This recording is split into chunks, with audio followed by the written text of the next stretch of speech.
Greetings from Tokyo, my dear friends. This is Daisuke, and I very much hope that this video finds you well and in very good spirits wherever you are in the world.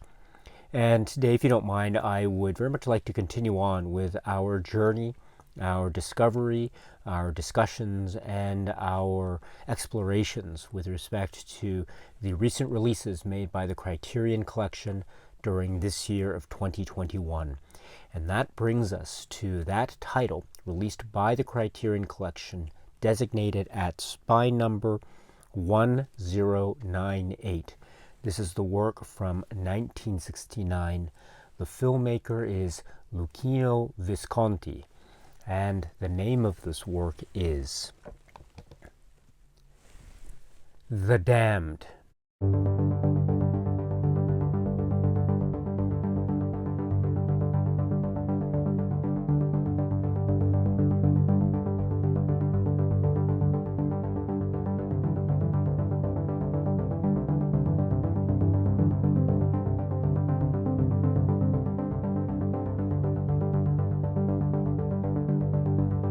This is the work from 1969, and it is from that incredible, extraordinary filmmaker and artist, Luchino Visconti.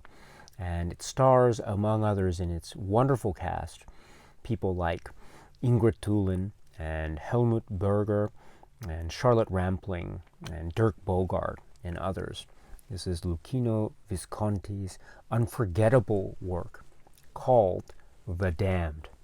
It is unforgettable for a number of reasons, I would suggest. One such reason being the plot or story of this film.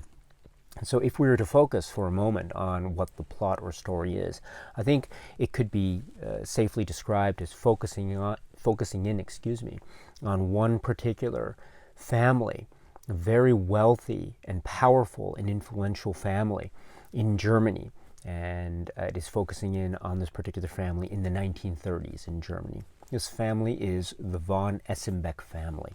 And there is the patriarch of the family who also has control and power and influence and wealth due to the control and ownership of a particular steel works or steel mill, and steel being a very functionary and quite direct component of the essence or operational standards of the economy of the 1930s, and linked specifically to the rise of the military machinery in Germany. And so the oft-used phrase, or the oft-used refrain or conceit that is mentioned in the film directly, The Damned, is the idea of the manufacture of the cannon, and this being linked to the steel mill. And so this is the foundation of the strength and influence and power and wealth of the bourgeois class who own the particular modes of machinery or manufacture, thus being the source of wealth and power of the von Essenbecks. And so thus we have the establishment or foundation of what these particular cast of characters in this particular family, either direct familial relations or people who might be either maybe extended family or maybe not related by blood but still having deep ties with one or more members of the von Essenbecks. So this is the essential establishment of the cast of characters. And of course, in this very complex family tree, we have the patriarch von Essenbeck, and then the younger generation below him. We have the characters like Constantine or Sophie, and then also we have other characters too, like Elizabeth or Friedrich Bruckmann, and also Martin, the son of Sophie, etc. So we have here, and others, we have here a sense of establishment of a very complex family tree, again revolving in some form or another around the power and wealth derived from the steel works or the steel manufacture. And then we have the intrigue of various power plays and power struggles, because we understand too that due to certain plot developments that are revealed somewhat early on in the film, we understand that there is a type of power play dynamic, a power struggle, a rivalry between and among certain family members for a type of control over the family dynasty. And indeed, the results, or what ends up happening is that we have certain casualties along the way. With a power struggle of this kind, there are winners and there are losers. There are victors to the spoils, and there are the victims that fall prey to such victors. And so we have, again, a various cast of characters that each, in his or her own way, figure into these very, I think, compelling and very powerful Shakespearean power dynamics that is at the heart of this film. And indeed, it then further provides the foundation for a lot of dramatic fireworks. And these fireworks are volcanic, and they are volatile, and they are filled with a sense of opulence and decadence on the one hand, and they're also indicative, of a type of rot and a type of decay and a type of moral breakdown that is thus linked to not just their own family story and the fundamental essence of the type of almost myth or tragedy of, as I say, Shakespearean proportions.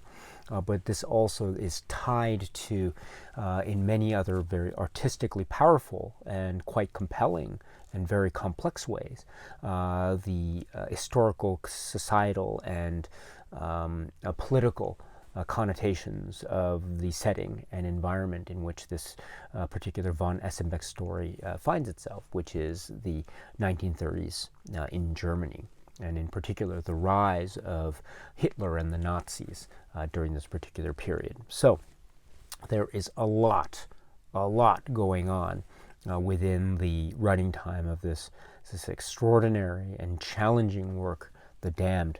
Let me now then focus on, I think, two fundamental pillars, if you will, of this work. And I've mentioned them right now in passing, but one of such pillars being, I would suggest, the way in which this film seems to be tied to sort of historical or societal or political contextual discussion. We see this in the dynamics of the family, the von Essenbecks themselves, because we have the patriarch of the family, which seems to be maybe representative of type of old guard bourgeois class. And this particular character is very openly hesitant and resistant and quite against the rise of Hitler and the Nazi Party during this particular period. But then one generation below him, we have other characters that seem to have different allegiances, quite vocally so. For instance, the character of Constantine, we know, has very close ties to the SA. And then there is also Sophie and Friedrich, which is also a very compelling story in and of itself. We understand that Sophie, the character played by Inger Tulin, is having an affair with an outsider, Friedrich, who is played by Dirk Bogarde. And we also understand that Sophie von Essenbeck has a son named Martin. And also there is this relationship that Sophie and Friedrich have with Aschenbach, who is also closely tied, we understand, with the SS. And so we have here, we have the resistance to the Nazis as expressed in some of the family members on the one hand, and then we also have the close ties to the Nazis in terms of the SA and also the SS on the other. And we have also characters that seem to be either ambiguous, or maybe they fall into particular molds or designs in order to maybe use the political or the political influence, as it were, of the particular times in order to get ahead. And that might be somewhat indicative of, say, the story arc or dynamic of characters like, say, Sophie or Friedrich, for instance, and their ties to Aschenbach. It's also perhaps very indicative of the story of Martin, who is the Helmut Berger character, who is the son of Ingrid Tulin's character Sophie. And herein also is another type of story of maybe a character finding himself in a particular set of dueling or warring factional conflicts. And again, this factional conflict is set in many dimensions, directly in terms of the plot, because of the factional warring dynamic between and among the various members, for in essence, power and control. These members are essentially dueling for control over the throne of the kingdom of the von Essenbeck Empire, and so this becomes a very intense duel between and among the clan members, indeed. So this is the direct type of power struggle that characters like Martin find himself in. But as we also know, this is also a parallel to the type of political, factional rivalries and struggles and power struggles that existed within Germany and even within the Nazi structure, party structure itself. In particular, I'm referring to the SA and the SS. And this power struggle, which is paralleled in historical terms, also finds itself in terms of a direct and metaphorical representation in the film itself, because we have Martin in the middle, and we have characters like Konstantin, and we have Aschenbach, and also Sophie and Friedrich, seemingly trying to take control of the steel works. And this is connected directly to how those manufactured weapons and products are going to be employed. Are they going to be used to support the SA? Are they going to be used to support the SS? And herein lies yet further fuel for the flames of the rivalry between the various members of the von Essenbeck family. And so this is closely linked to it's closely linked to the historical and political factional rivalries, and it's also very much part of the display of the plot itself. And I mention this too because there's a very famous or infamous sequence in the film, which is very much both a representation, a metaphorical representation, and also in many ways a type of a direct dealing with history. And it's a type of climax, if you will, of the factional struggle between the SA and the SS. It's known in historical terms as the Night of the Long Knives, or the Long Knives sequence. And so this is depicted in the film in very stark and abrupt and very shocking terms, and with respect to how it depicts certain aspects of violence, etc. And so this is an example of how the film The Damned is using its cinematic space in order to tell its story, but then using its characters and the family dynamics in order to maybe set the stage for a type of discussion or a metaphorical representation of various concerns in the historical and social and political fabric of Germany in the 1930s. And so this is a very powerful type of link that is established, again, quite masterfully by Luchino Visconti and company. So that's one essential pillar of the film that I would suggest exists.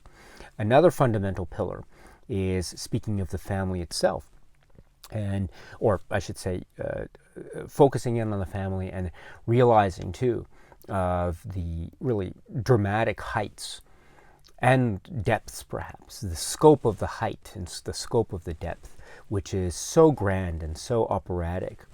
It is, I mentioned it before, Shakespearean in terms of its true epic nature.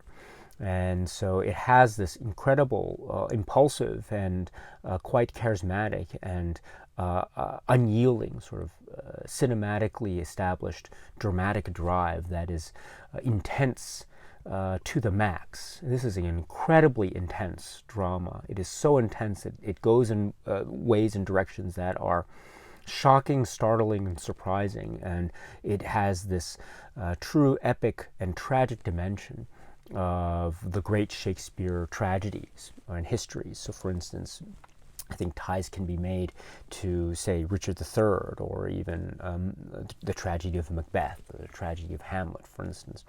And you have the idea here of deep-rooted family connections or family relationships that are examined under a type of cinematic microscope. And we have the essential strands, or the essential type of momentum of humanity that is almost being questioned here. The ties between parents and children, the ties between mothers and sons, the ties between lovers, and loyalty and greed and rot and betrayal, and the real stuff of human drama, painful drama, tragic drama of an epic scope and an epic sense. And so it is all here laid so thoroughly and so decadently and so filled with menace and a sense of menace and a type of gaudy, almost opulence that is very showy. And also there is the way in which levels of, say, maybe a sense of the uneasy, and the sense of the unnatural, or the sense of the truly horrifying, or the sense of the truly maybe unyieldingly dystopian. And all the while we see that the world within and outside is maybe crumbling, leading to a sense of death and destruction. And this is also very much a stand-in, and it links back to, in a circular fashion, in a beautifully circular fashion, it links back to the first pillar of the story, which is the historical and social and political context. The idea of death and destruction being the focus of the second pillar, being the focus of this Shakespearean family saga, this power struggle saga. The idea of the old dying, the old giving way to the new, the old order and the new order, the death of the old order, the old guard, the German aristocratic family crumbling, and in its place, or in its wake, is the new order, which is represented by the younger generation and the influence and rise of Nazi Germany in the 1930s, and where that leads in terms of what lies beyond. And so this is the death of the old guard, the rise of the new order, death and destruction being at the focal point of the story of the family itself. And so it is all swirling in this this pool, if you will, of rot and decadence and decay. And I mentioned Shakespeare, and so to borrow or to recall a line from the tragedy of Hamlet, or Hamlet, the something's rotten in the state of Denmark. Well, to apply that to a film like The Damned and the family, the von Essenbecks, something's rotten in the state of the von Essenbeck family and The Damned. And so this is, I think, at the very focal point, or one of the foci of this very powerfully laid film, The Damned. It is a complex web of deceit and destruction, and it is very much, too, in that way, a type of grand operatic, almost, and indeed soap operatic types of intrigue and betrayals. I mean, there are ways in which the story of the family and their characters, it takes turns that are truly shocking, horrifying, stunning, and it just keeps going and going and going. You have characters that sometimes, when you watch the film, the characters are represented or shown in a way that is very much one sympathizes, or one wants to take sides. One is siding with a particular character, only then to find out that the same character in a different scene does something quite dastardly, which has something almost villainous to the point that we are repulsed by this particular character, and vice versa. We might find early on certain characters that might not necessarily be characters that we tend towards, but then later we find that they are in more sympathetic positions, only then to have the rug then pulled out from under us yet again. And so our allegiances are continually, I think, upended and shifted with respect to certain characters. And I think that's a testament to the real power of the dynamism of the story itself, the storytelling. But also the opposite is true too, because there are characters that are constantly either in a sense of having our deepest sympathies. I mean, the character, there's certain characters that have a sense of being victims in this set of circumstances, and their victimhood just exponentially grows to the point of true ultimate tragedy and destruction. And this also leads to yet other connections with the historical social context, with references to the establishment of concentration camps, etc. And so there is a very sinister and menacing type of vibe and feeling and overtone to the various situations of the characters, even though there are characters that might have our sympathies constantly throughout. There is never a way in which we get a sense that they might escape from the sense of doom and destruction. We might hope that they do, but there is something quite overwhelmingly powerful about the tone and tenor and the vibrations of this, as I say, incredibly dark and twisted and tragic and shocking work that is, again, exposing the rot for all to see. And as it's exposing this rot, it is doing so in this garish, colorful, stylistic way, with the camera that is capturing all the detail of the wealth and opulence. And we also understand that there's a sense of something lurking underneath, something melting away that then exposes, as I say, the rot and decay. Things will crumble down. That crumbling begins maybe with a quiet whisper, but then ends quite tragically and quite extravagantly in a manner that is presented by Visconti in all, for us, the viewers, to experience and to be shocked by and to be truly maybe mortified by, but also leading to, as I say, from the very start of this discussion, an experience that is truly unforgettable. This is the work by Luchino Visconti, which is The Damned. The Criterion Collection has released this film, The Damned, on this great Blu-ray edition, and it is purported to be based on a 2K digital restoration of the film. It looks great and it sounds great. And speaking of the sounds, there is the choice of having the English language soundtrack or the optional alternative Italian language soundtrack as well. Now, I should say that I have seen the film The Damned a number of times prior to this Criterion Collection release, but I have never been able to see it in the alternative Italian language soundtrack. So this was a revelation to me for a number of reasons.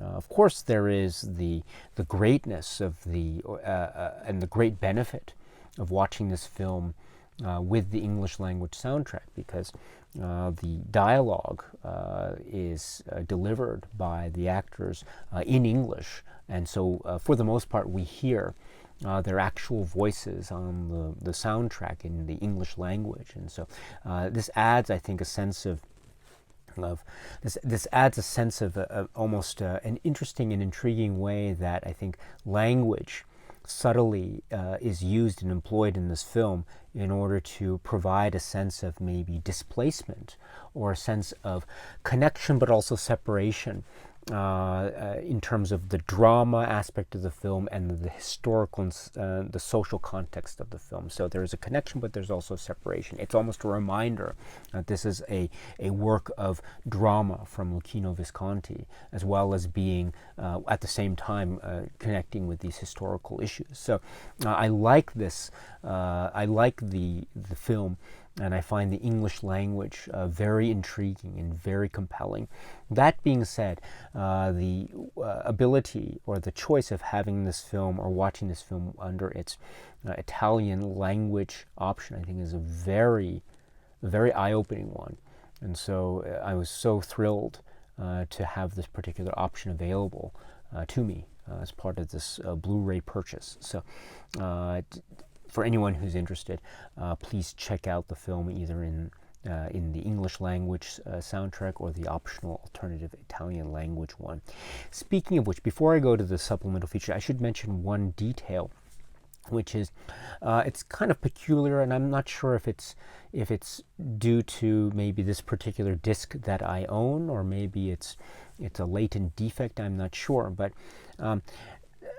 as you know, or as some of you may know, the Criterion Collection discs in general make it easy for one to switch between audio tracks or switch in terms of subtitling. You just push your button on the remote control for the subtitling and can just turn it on and off. Same is true for the audio. You can push the audio button on your remote control to your Blu-ray player, and it'll just switch from audio track to audio track to audio tracks. And so that is very convenient. However, I did not find that particular option available to me in terms of the damned audio and subtitling feature setups. So the only way I could switch from audio track to audio track would be to go to the menu itself and then do the audio setup. The same is true for the subtitling. The only way for me to change the subtitling options was not through the button pressing on my Blu-ray player remote control, but rather through the menu itself. So that was an interest. I mean, it's not in any way detrimental to my overall viewing experience of the film, but still, it was something that I noticed, because this is not something that I'm used to with regard to any other Criterion release. But that's a very minor point. I maybe used the word defect, but I don't think it's a defect, but it's just the way in which the things are set up. But in any event, and that might be true only for my disc, maybe for your disc, maybe you're freely able to switch from audio track or switch on and off in terms of subtitles just using pressing the button on your remote control. If that's the case, then that's good for you. I'm glad to hear that. But in any event, just know that that was part of my experience when I was watching this. But ultimately, it took nothing away from my overall enjoyment of the film. Now, going to the actual supplements themselves, we have a number of supplements. So the first is described as being a 1970 interview with Luchino Visconti, and this is on Italian television, Cinema 70. It's approximately 39 minutes, and this is described as being a Luchino Visconti interview, but in fact it is an interview, but it's also a show where he is sitting on stage in front of a studio audience, and he is talking about the film The Damned. It is 1970, so it would have just been released, and so it's still in the air of conversation, as it were. And so we understand too that The Damned enjoyed a very great critical and commercial success upon its initial release, and so it was a talk of the town, in a manner of speaking.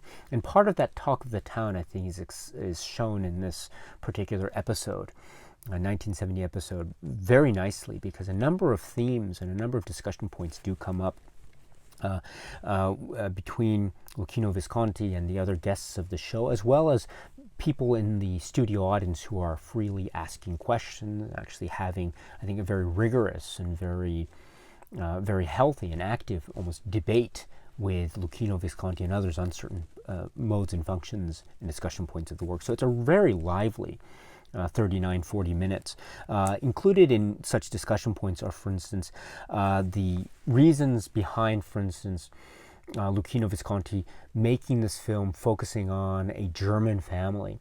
And he was talking about certain parallels or certain non-parallels between Nazi Germany and fascism in Italy.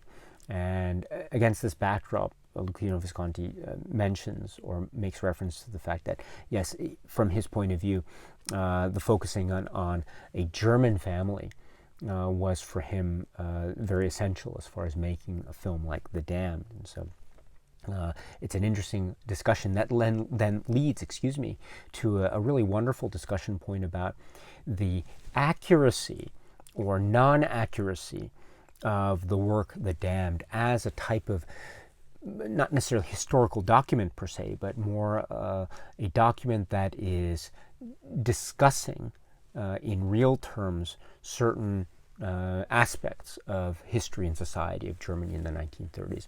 And so that leads into a discussion, and as I say, a very healthy and rigorous debate on some points as to how accurate some scenes of Visconti's The Damned really were. Are they true to history, or are they just representations and metaphor?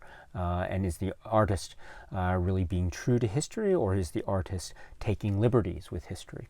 And here we have various points of, I think, contention and debate as to the function of The Damned, again, in this historical context discussion. I mentioned earlier that, yes, indeed, the film does link to certain, say, a political and societal context. At the same time, it is a work of fiction.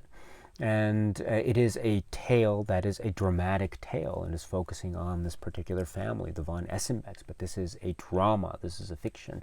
It is a fiction that is touching upon historical details, that is true, but it is not a documentary.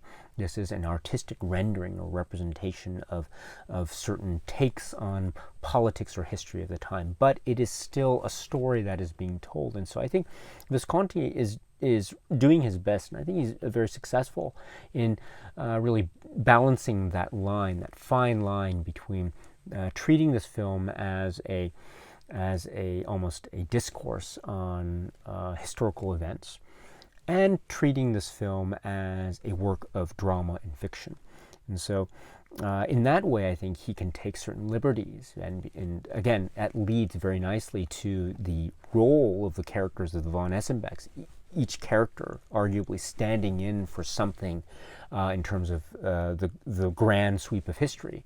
But it is also a story of the von Essenbecks themselves, and this is a fictional tale. It might take its inspirations from certain aspects of real life, that's for sure, but it is still a tale of fiction. So I think this discussion is very fascinating, and then it leads to how one views the work The Damned.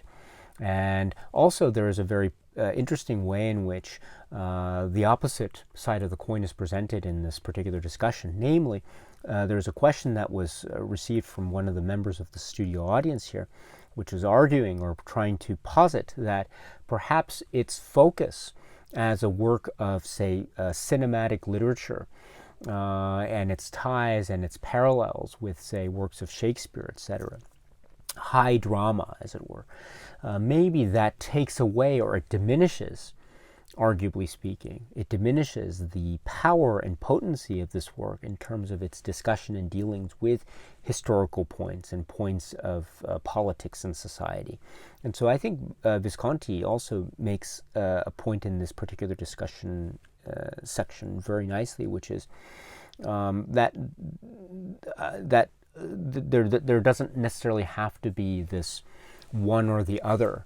There can be this type of relation. There doesn't have to be this relationship of exclusivity between a work that is dealing in some form or another with historical themes or context, but at the same time declaring itself as a work of fiction and an artistic representation of the particular artist. So this is a fascinating discussion that also leads to other aspects of what Visconti was going for in terms of using the tale of von Essenbecks to talk about stories of nationalism, the rise of the Nazi Party, and then also linking it to Shakespeare. And Macbeth is mentioned directly here as well, and also Dostoevsky and Balzac. And so the idea of the treatment of history and also the treatment of literature and these dramatic storylines, I think, finds its antecedents in a lot of the great artists that are mentioned here on this particular discussion anyway. So I find this distinction, this sort of mutual exclusivity point, one that I think Visconti counters very successfully. So That's another aspect of this really fascinating interview. Another fascinating discussion point is also the generational issues. And what I mean by this is Visconti takes the opportunity to speak about, for instance, he is admittedly a filmmaker from a certain generation, and there are other filmmakers of his same generation or maybe of the younger generation. And it's an interesting thing to see a film like The Damned enjoying the critical and commercial success that it did in 1969, 1970. And a point is made, I think rather subtly, about how this film wasn't made by, say, a filmmaker of the so-called younger generation or the generation younger than that of Visconti's, but rather it was made by Luchino Visconti, who is admittedly finding himself, when he makes The Damned, at a certain point of his career. And in many ways, The Damned is almost like a turning point.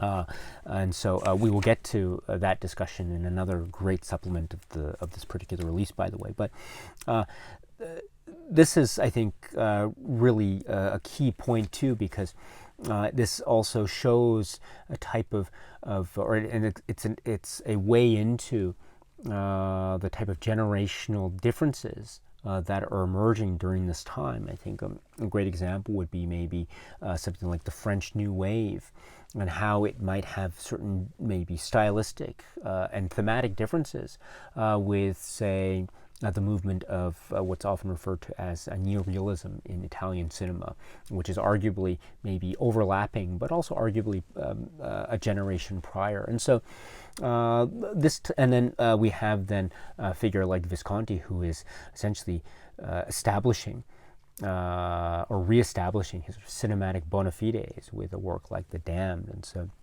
there's this intriguing discussion of what one might call generational issues or generational points of discussion or topic points. So for this and other reasons, I think this interview from 1970, this talk show in essence, is essential viewing. And it's wonderful, again, to see Visconti in action, as it were, and he is engaged in the discussion. He is witty, he is smart, he's also very much giving a lot of great counterpoints to the questions, which I should say too, the questions are also really well done. I mean, they're directly and they're very straightforward and direct.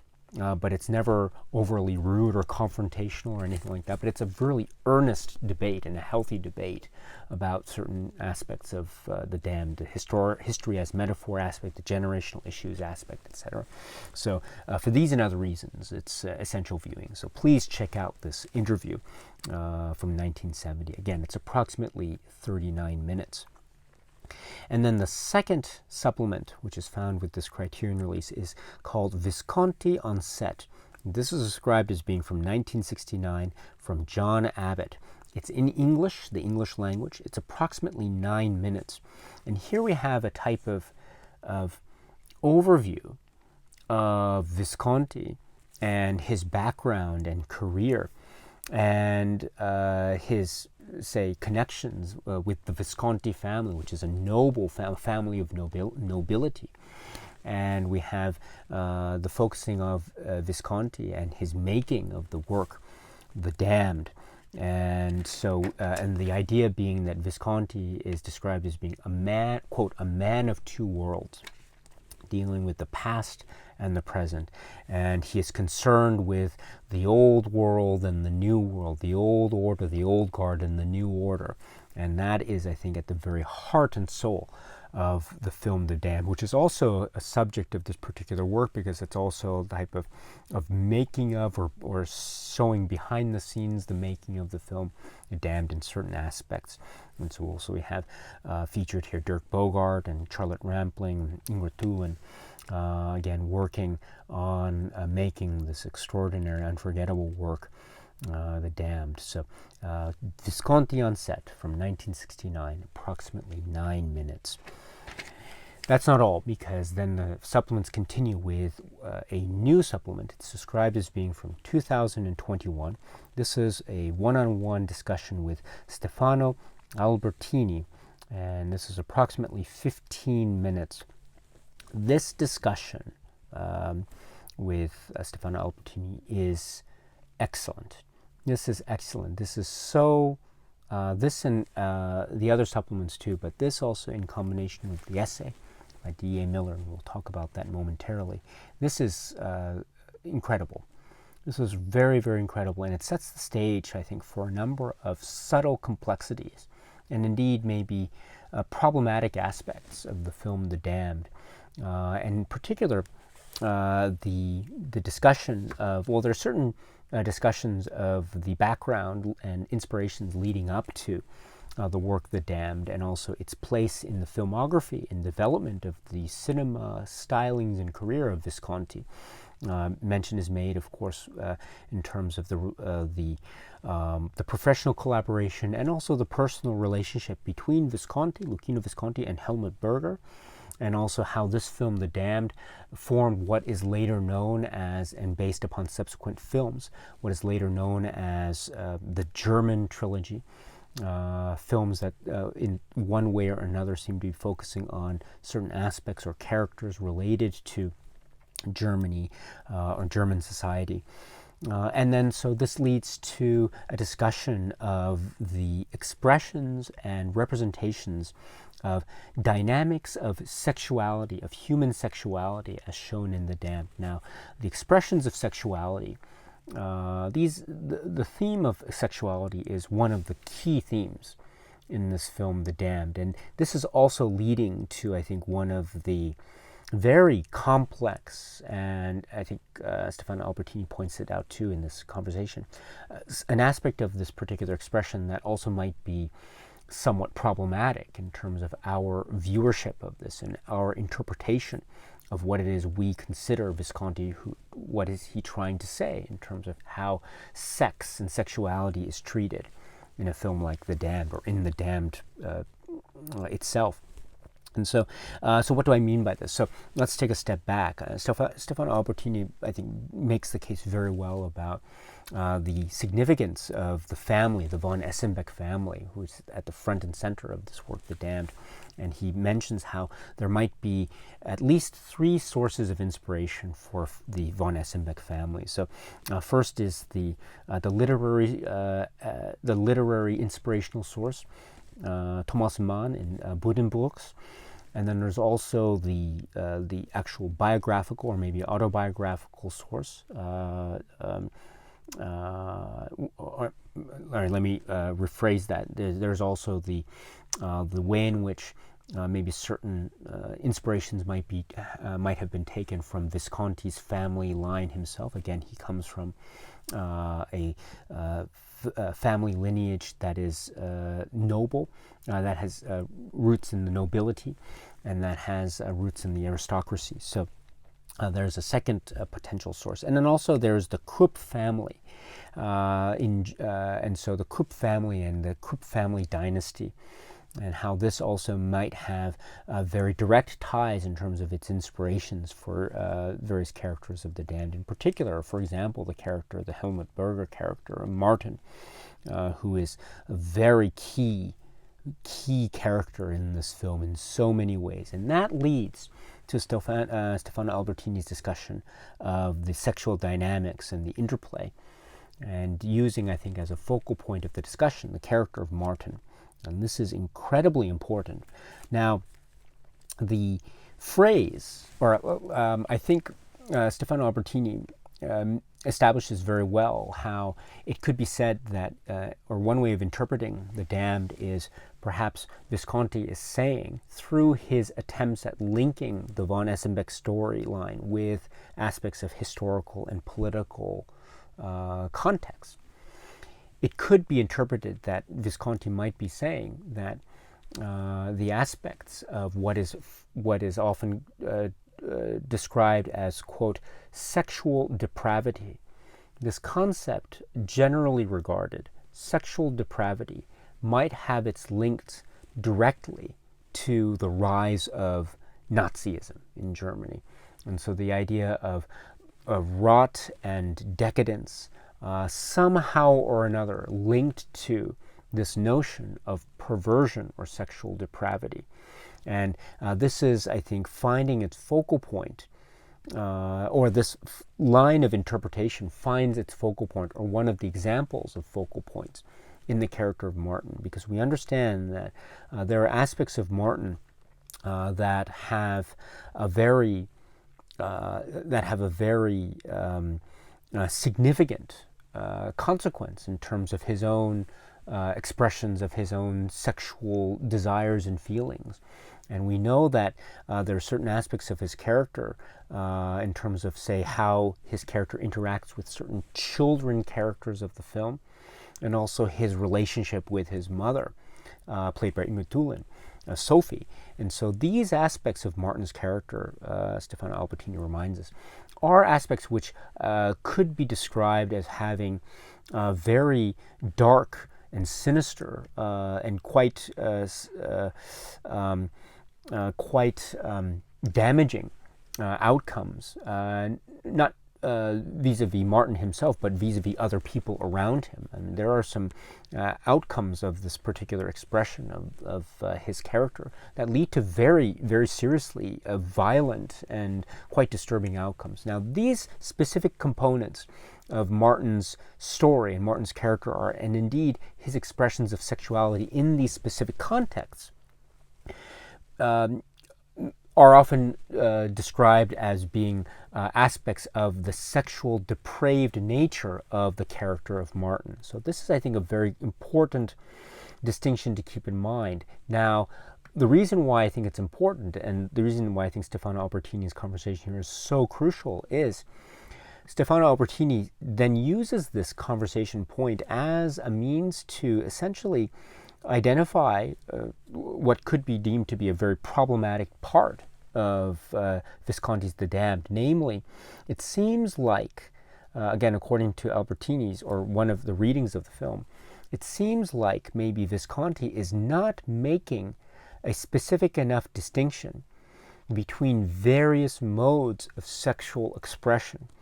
In other words, he seems, or one line of reading of the film could be that Visconti is essentially grouping all the forms of sexual expression that might be seen to be, quote unquote, maybe different. But he seems to be grouping them in a way that is giving them all the label of, quote unquote, sexual depravity.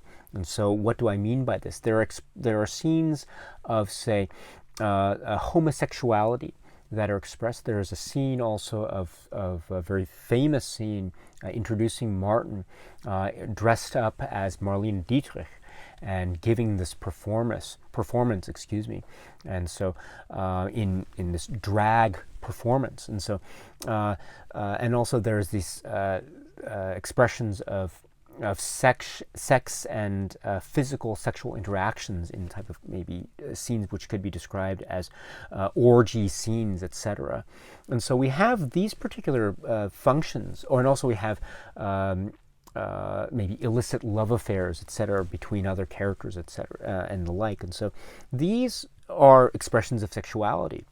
But these expressions of sexuality are grouped in with, arguably, with other expressions of sexuality that are very directly and arguably quite harmful. And as I mentioned before, there is those specific points about Martin's character vis-a-vis certain children characters of the film, and also vis-a-vis his own mother, in which we understand can have very harmful effects going forward, incredibly harmful, in fact. So these specific points arguably are linked with other forms of sexuality. Now, what that does is that it groups everything under one umbrella term of quote-unquote sexual depravity. Now, that is arguably very, very problematic, and it is not specific enough. And I think Stefano Albertini makes the criticism very effectively that this is perhaps one of the failings of the film, one of the critical failings of the film, namely that Visconti does not make these distinctions enough. And again, it's tied to the rise of Nazi Party in Germany, or that's one of the possible readings of the film itself. And so this is, I think, directly related to a very, very nuanced and quite complex discussion as to what is the nature of Visconti's treatment of expressions of sexuality vis-a-vis the historical and political contextual discussion of the rise of Nazi Germany in the 1930s time period that we find the von Essenbeck storyline of The Damned set against. So this is, I think, a really, really complex and oftentimes very difficult point to discuss, but it is a point that needs to be brought up, and I'm very glad Stefano Albertini brings it up in this way, because he does it in a very thorough and a very, I think, very methodical way. And his thesis or his argument is essentially, if I'm phrasing it correctly, is essentially that there are many different expressions of sexuality here in The Damned, but to have them all seemingly under one umbrella term, so-called sexual depravity, seems very problematic, especially if the links are then made to the rise of Nazi Germany in the 1930s. So this is, I think, a possible reading of the film that is leading to a number of points that merit further consideration and investigation. So that is, I think, a really valuable point, and it's an example of the greatness of this particular discussion from Albertini. So the idea of the problem in that Visconti does not trace a distinction. So this idea of not being distinct enough between the various forms of expression of human sexuality that are on display here with the various characters of The Damned. And I would say too that there is the same or similar line that is followed in the essay, the D.A. Miller essay. And I'll let me just take the opportunity now to mention the essay too, the D.A. Miller essay, which is an excellent essay. It's part of the interior leaflet, and the essay is called "Damned If You Do It." And so one of the lines of the essay discussion is the way in which the film expresses sexuality. For example, the way in which it expresses certain aspects of homosexuality in a key sequence, which is known as the Long Knives sequence. And so the one of the lines of discussion here in the essay is the way in which the Nazi Party, or specifically the SS, a component of Nazi Germany, how this seems to be very much, say, anti-sexual. In D.A. Miller's essay, the idea is that the transformation or the turning of a character into someone that is directly associated with the Nazi Party seems to be the transformation from a sexual being to a non-sexual being. However, Stefano Albertini's argument, I think, is slightly different, which is that in his words in the interview, it seems to be that the expression of a character becoming a member of the Nazi Party seems to be the ultimate expression of this kind of umbrella, a blanket term of quote-unquote sexual depravity. And so it's either an expression of sexual depravity in the extreme under one reading, or it is the expression of non-sexuality in the other reading. So, and I think those two distinct and different interpretation and readings lead to various different consequences in terms of how one views The Damned. So it is incredibly complex and it's quite difficult, but the point is that it's there. And I think it merits and warrants, again, a consideration by anyone who is watching this film and considering this film and trying to deal and grapple with what this film is, especially as it ages and as the years pass, how we regard it in terms of its spectacle, and also in terms of its treatment of certain human core values, as it were. So, again, this is a really great and I think a great way to see that based on one's viewing or reading of the film, we can lead to various circumstances or differences of opinion. So it's a great discussion point raised by Stefano Albertini. So please check out this one-on-one talk with him.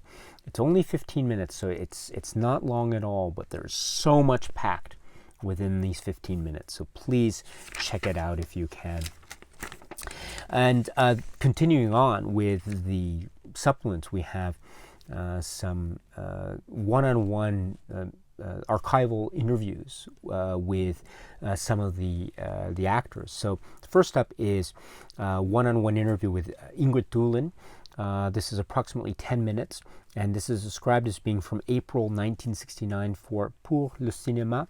It's in French, and so Ingrid Thulin is speaking in French, and she is talking about many things. For example, her career in working with Visconti, working with other famous filmmaker, artist, directors like Ingmar Bergman, etc., and talking about the way in which she approaches certain roles, the way in which she is able to separate her own personal life with the lives of the characters that she plays. And indeed, Ingrid Thulin plays and portrays a number of incredibly memorable performances and roles throughout the course of her extraordinary career. Speaking of The Damned, her portrayal of Sophie is amazing. The character of Sophie as this type of new generational matriarch of the von Essenbeck family and its new direction under the control of Friedrich, right? And that power struggle expressed in terms of the relationship between her and the Dirk Bogarde character. There is so much of greed and power and betrayal that is wrapped within that character of Sophie, and she portrays it with such power and relish and a type of almost villainy that is incredible.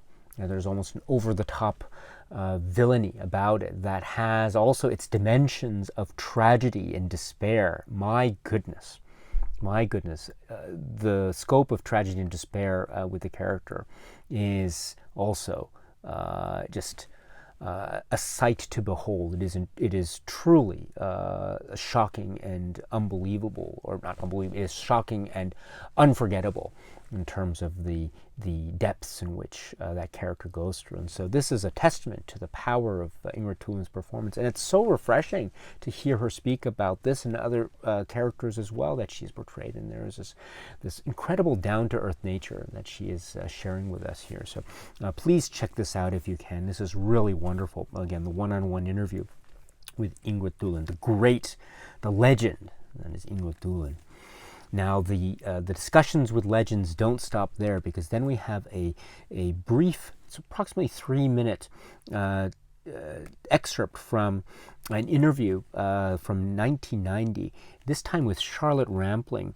And so this is also in French, and so she is talking here about her work with Visconti on The Damned, and how her character that she plays is a character that is described as maybe being in her early 30s or so, and she has a family, she has children, but given those particular character traits of the character, at the time, Charlotte Rampling, when she played this part, she was very young. She was around the age of 20, and so this meant that maybe she was playing a character that was beyond her actual age at the time, and still to be reminded of that. Well, first of all, to be reminded of the fact that she was so young when she played this part, and when one is reminded of that, one sees the incredible scope of her genius in her performance. It is an incredibly memorable performance in many ways. Charlotte Rampling's character is very much like the morally pure center of the film.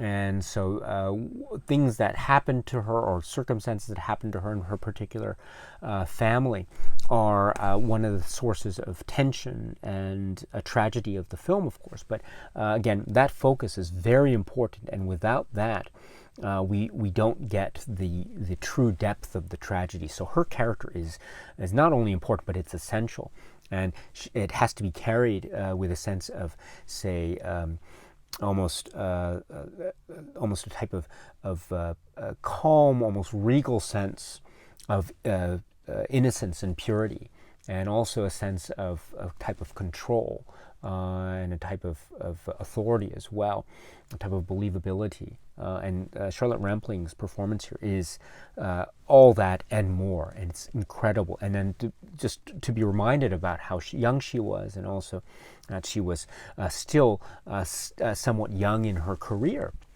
This is amazing. It makes watching her performance in this film all the more. It's all the more incredible for that information. So this is. And also she's talking about working with Visconti, also working with Dirk Bogarde, and how that is also a very important professional relationship as well, and carries over into other film works, not just The Damned, of course. So this is a great interview excerpt. It is short. It is only 3 minutes, but gosh, what a great 3 minutes it is. And Charlotte Rampling's comments here are incredible. So please check that out if you can. And then that's not all, because there's the interview.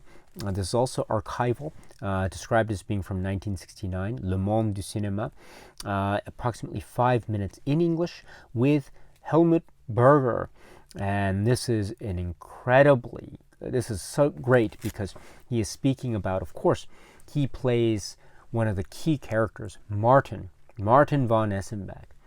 And so he's speaking about his approach to the role, how he was inspired in terms of playing the role, what kinds of preparations he had to make. There were certain difficult moments that he admits there were some intense scenes. I mean, the character of Martin and his character arc, gosh, that is one of the most intense character arcs you will ever come across. And so it's no surprise that there were some scenes that for the actor Helmut Berger, there were some scenes that are quite difficult for him. And so he expresses, or he reveals, some of those difficult scenes. And so it's I think that's also a true testament to the power of his performance. Again, his performance there's such a range. There is such range that is experienced, and there's such a type of transformation, or number of transformations, with that performance, the character of Martin. So it is another incredible performance. This film is filled with incredible performances, so and unforgettable characters, and Martin von Essenbeck is one of them. So this interview with Helmut Berger, approximately 5 minutes. Please check it out if you can. It is great. And then we round out the supplements with the trailer, and I love the trailer. You know, I've seen actually this trailer a number of times prior to the Criterion release, but it's great to see it again. I love this trailer. I love how the narrator pronounces the name von Essenbeck. Von Essenbeck. I can't mimic it accurately, but there's just this sting to the way in which the voice pronounces von Essenbeck that I find very catchy. And so then you have the wonderful music that is accompanying it, the sparks, the fire, the flames, etc., and the intense scenes as well. A great trailer, so please check it out if you can. So this is the overview of the contents that are within the disc itself, but well, let's go to the packaging and also the insert. I've mentioned a little bit already about the great essay, D.A. Miller's essay, Damned If You Do It, so please check it out if you can. It serves as a great companion piece also to some of the other supplemental material that can be found on in the disc itself. And also, like with any other Criterion essay, it's suggested or recommended that you watch the film first, and then you can check out the essay, and because it will go into a number of specific plot details of the film, The Damned. Just a comment about the actual presentation itself. The leaflet upon which the essay is printed is this. It's a foldout, but it's one of these poster foldouts. So I'm not a fan of the poster foldout, to be perfectly honest. I mean, it's a great display of the artwork, and I'll get to the artwork momentarily as well. But I'm not a big fan of this because it's a little bit difficult to handle. But still, it's better than having nothing at all. So, and also it is another way to feature the artwork.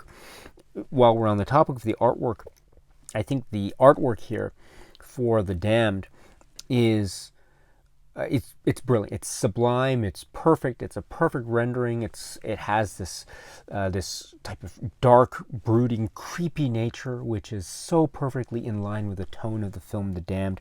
The art is credited as art director Sarah Habibi, Eric Skillman, illustration George Pratt. And so just look at this.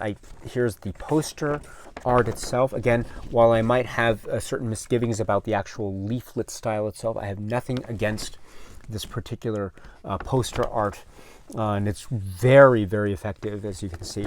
And then that art designer motif is carried over into the cover art as well. This is creepy stuff, and it is perfectly in line with the creepy nature of the film. So there is this here, and if I open the disc, you have the disc art on the actual disc itself, and my goodness, what a great supplement to the artwork that we found here, also on the leaflet that I showed just now. So this is great stuff.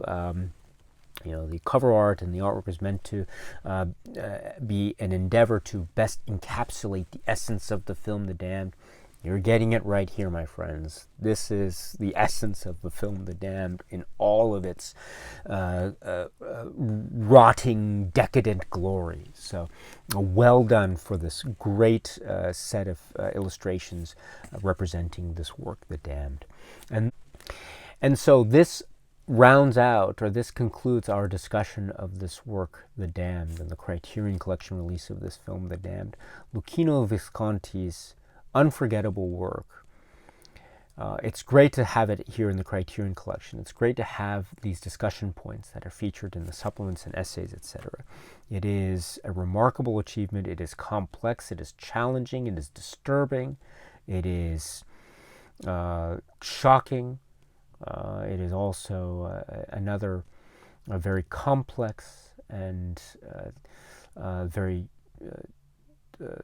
broad in scope in terms of its cinematic achievement and its the way in which it really compels one in many ways, both in terms of a type of repulsion and also in terms of a type of entertainment value, and yes, indeed, as a type of expression of drama and its connections with history that are sometimes uneasy, and in fact quite uneasy, but also always serve as a function of a type of discussion as well as consideration and thought and further pondering going forward as the years pass. This is, as I say, a work that is truly unforgettable indeed.